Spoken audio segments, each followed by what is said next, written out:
Hello, I'm Robert Martinez, State Historian of New Mexico, and this is New Mexico History in 10 Minutes.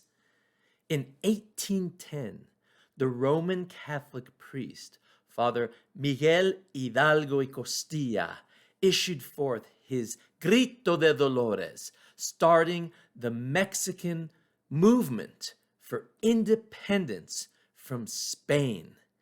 1810. Well, what's going on in New Mexico?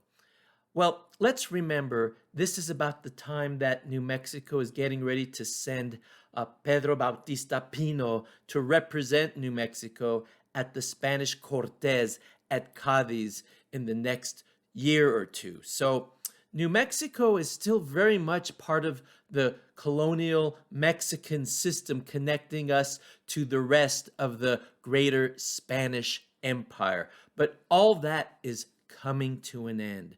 Napoleon Bonaparte invaded Spain in the early 1800s to try and strangle Portugal, who was helping England.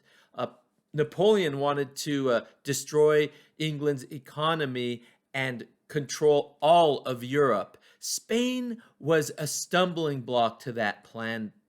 The Spaniards fought back. They were not the world power they used to be. They had a crumbling world empire. And this period where the king was not on the throne gave the colonies a taste of independence. People like Father Hidalgo, they were reading Enlightenment literature. The Inquisition, by the way, forbade that from happening.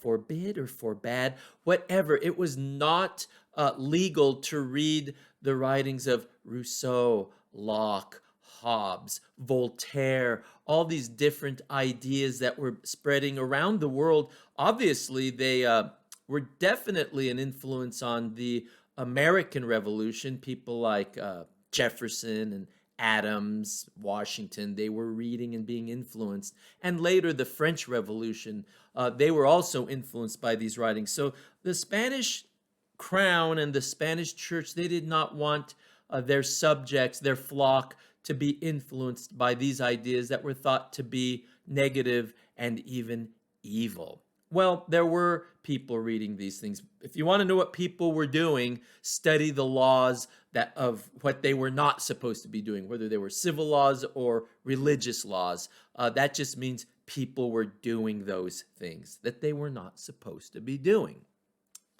So you get this movement starting in Mexico, Nueva España, but it's going to be pretty soon, it's going to be Mexico.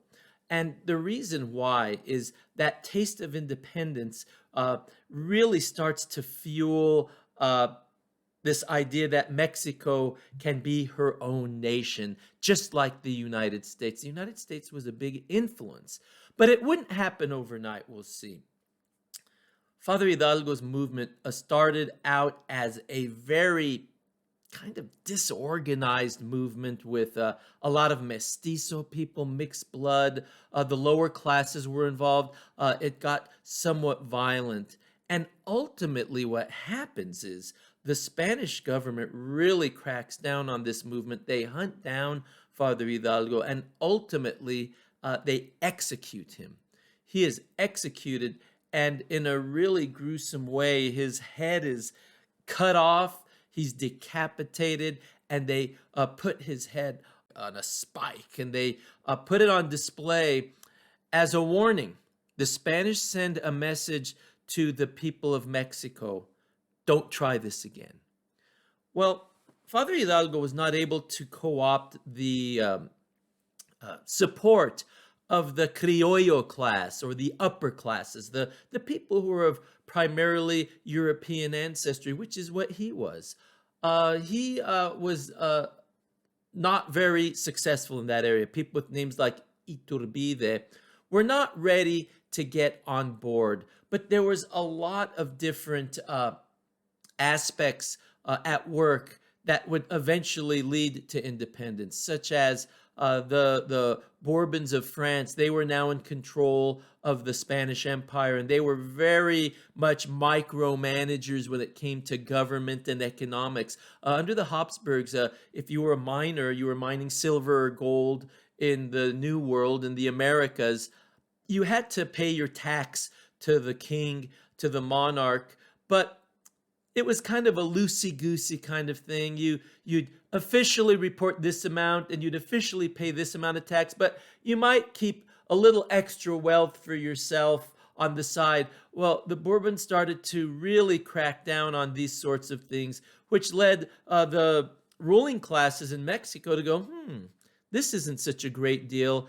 Maybe being in control of our own economic and political destiny will be better than the situation we have now. And having had that taste of independence in Mexico, and then they had it in Peru, and under the Portuguese, of course, Brazil also had a similar situation. It's in this early to mid 1800s period that we really see the Spanish Empire start to crumble. And New Mexico is very much a part of this situation. Independence is coming from Spain for New Mexico as well. We've been part of the Mexican colonial system since 1598. So once independence does arrive, New Mexico will naturally just fall in and become part of the Mexican nation. So we know that there's cracks in the system. Zebulon Pike came to New Mexico in 1807, and this shows that by the early 1800s, New Mexico's fear of the French, which was a big part of the reason for New Mexico to be maintained in the 1700s. Spain wanted to keep New Mexico there as a buffer between New Spain to the south and the French to the east, in places like Louisiana, and the British colonists, and then, of course, the Americans. So there's a lot of political and demographic pressures on the northern region of New Spain, New Mexico. So in New Mexico, what we have are not very many Spaniards, frankly. The priests, there's probably a handful of priests from Spain. Your governors that are sent up here are Spanish. But mainly you have Nuevo Mexicanos up here, and Pueblo and Indios, Genízaro Indians, Apache, Hopi, Navajo peoples. But this idea that independence can ultimately come starts to rise up in New Mexico as well. Now what I want to talk a little bit about is the influence of Guadalupe on New Mexico. Guadalupe, Our Lady of Guadalupe, is a heavily Mexican devotion to Our Lady, very Catholic, but also mixed with Mexican Native American cultural attributes. And New Mexico is very Guadalupana, devoted to Guadalupe, and her movement, which starts in between the 1530s into the 1600s and really starts to manifest into the 1700s, culminates with this idea of Our Lady of Guadalupe, not only as a representative of Mexican Catholicism, but also as a symbol of Mexican nationalism. Guadalupe becomes a focal point for Mexican identity and will continue through the 1800s and into the 20th century. So let's keep all of these things in mind, the different political and economic movements that are shaping what will become the Mexican nation. And what happens in New Mexico is part of that, because we've said Zebulon Pike comes here showing that the Americans are coming. We'll see what happens within about 40 to 50 years. But first, we have to remember that Mexico is going to become a nation in 1821. Hasta luego. Goodbye.